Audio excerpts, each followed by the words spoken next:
Good evening everyone. Today we will discuss about why India is so significant for the entire world. एक जो basic Bharat का citizen होगा या भारत का नागरिक होगा उसे ये कुछ बेसिक बेसिक चीज़ें ज़रूर पता होनी चाहिए कि आज के सिनेरियो को देखते हुए इंडिया इतना इम्पोर्टेंट क्यों है। तो चलिए शुरू करते हैं। First, huge pool of man power. India second number पर है वर्ल्ड पॉपुलेशन के मामले में, और उसमें से जो यूथ है वो उसमें वो नंबर 1 पोजीशन पे है। इंडिया में पूरे वर्ल्ड का सबसे ज़्यादा यूथ पाया जाता है। सबसे ज़्यादा यूथ पाया जाता है इसका मतलब सबसे ज़्यादा मैन पावर है, सबसे ज़्यादा उसके पास ह्यूमन रिसोर्स अवेलेबल है।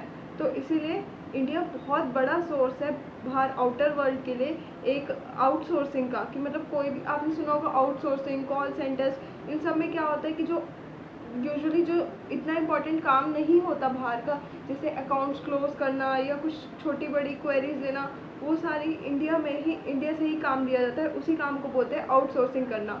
यानी किसी ऑर्गेनाइजेशन के अनइम्पॉर्टेंट कामों को या जो नॉन इम्पॉर्टेंट वर्क को कहीं बाहर से करवाना, जिससे कि ऑर्गेनाइजेशन की हेल्थ पर असर ना पड़ेगी। मोस्टली बाहर की कंट्रीज करती ही करती हैं।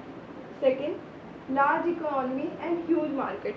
इंडिया की इकोनॉमी पूरे एशिया में फोर्थ बड़ी इकोनॉमी है और पूरे वर्ल्ड में 7th बड़ी। तो इसका मतलब जब इतनी बड़ी इकोनॉमी है तो पूरे वर्ल्ड पे इसका ज़रूरी इफेक्ट पड़ना ही पड़ना है।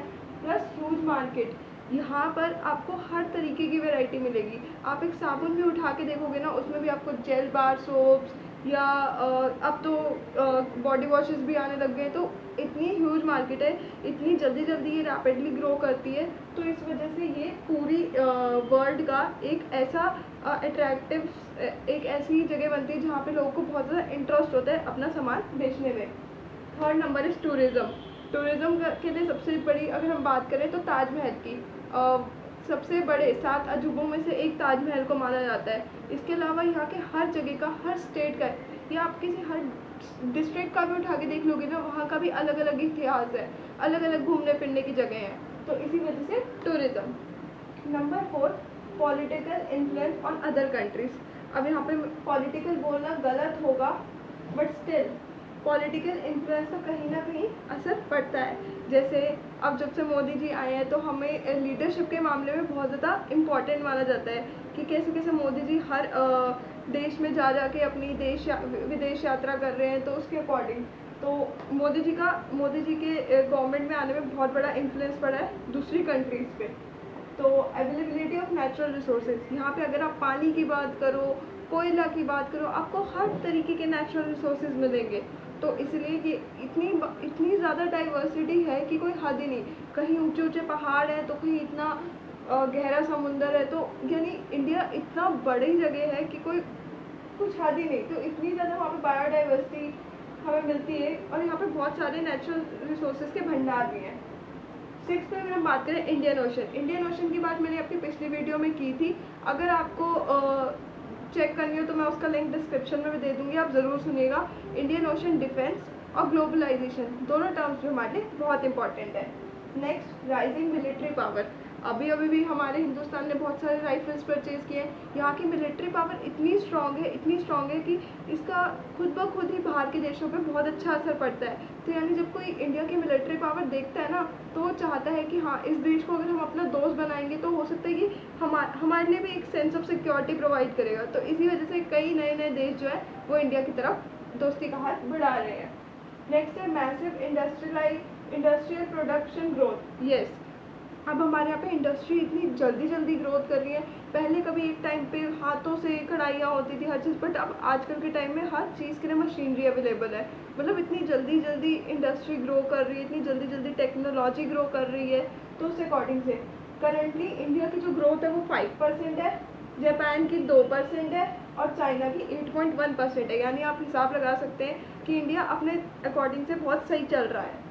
नेक्स्ट है एग्रीकल्चर एंड कल्टीवेशन ग्रोथ। अब अगर हम एग्रीकल्चर और कल्टीवेशन ग्रोथ की बात करें तो पहले एग्रीकल्चर कैसे होता था, वो आगे बैल होता था और पीछे हल होता था, उस तरीके से खेत जोते जाते थे। अब नई नई टेक्निक्स आ रही है, नई नई मशीन्स आ रही है, तो एग्रीकल्चर तो बहुत अच्छे लेवल पे ग्रो कर ही कर रहा है। उसके बाद है India gave the world the numeral 0। ओ, आर्यभट्टा जी ने सबसे पहले इंडिया को सबसे बड़ी चीज़ दी, वो है 0। हमारे लिए सब बहुत छोटी है, बट नहीं, आगे कैलकुलस और कितना कुछ इन्वेंट हुआ, वो उसका सबसे बड़ा बेसिक क्या था, 0। तो ये थोड़ा पास्ट पे चला गया, ये अभी तक के करंट थे, ये वाला पॉइंट थोड़ा पास्ट के बारे में था। उसके बाद है आयुर्वेदा। यस, आयुर्वेदा भी इंडिया में ही ओरिजिन हुआ है, मतलब बड़े बड़े साइंटिस्ट भी आयुर्वेदिक रिसर्च करते रहते हैं ताकि नई नई दवाइयाँ खोज पाएँ। ये अलग बात है कि अभी तक कोरोना वायरस की दवाई नहीं मिली है। The great constitution, wow, constitution, जब सोवियत संघ और रशिया में ये था कि हमें कैपिटलिस्ट इकोनॉमी, कैपिटलिस्ट देश को सपोर्ट करना चाहिए या फिर सोशलिस्ट, उस टाइम में भी इंडिया ने इतना अच्छी चीज़ की कि यहाँ का कॉन्स्टिट्यूशन ना तो कैपिटलिस्ट है ना सोशलिस्ट है, बल्कि उन दोनों का मिक्स है। ये पूरी दुनिया का एकमात्र ऐसा कॉन्स्टिट्यूशन है जहाँ पे आपको हर तरीके की चीज़ मिक्स एंड मैच में मिलेगी विदाउट एनी कॉन्ट्राडिक्शन।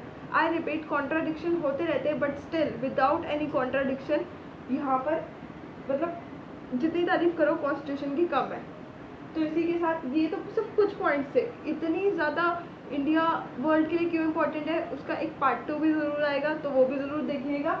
ये थोड़ा बेसिक था। नेक्स्ट हम कुछ फैक्ट्स जो अभी चल रहे हैं इंटरनेशनल रिलेशंस के बेसिस पे, उस पर भी बात करेंगे। ये सिर्फ आपका बेसिक बनाने के लिए था। तो यही थी हमारी कुछ, और stay tuned for part 2। Thank you, bye bye.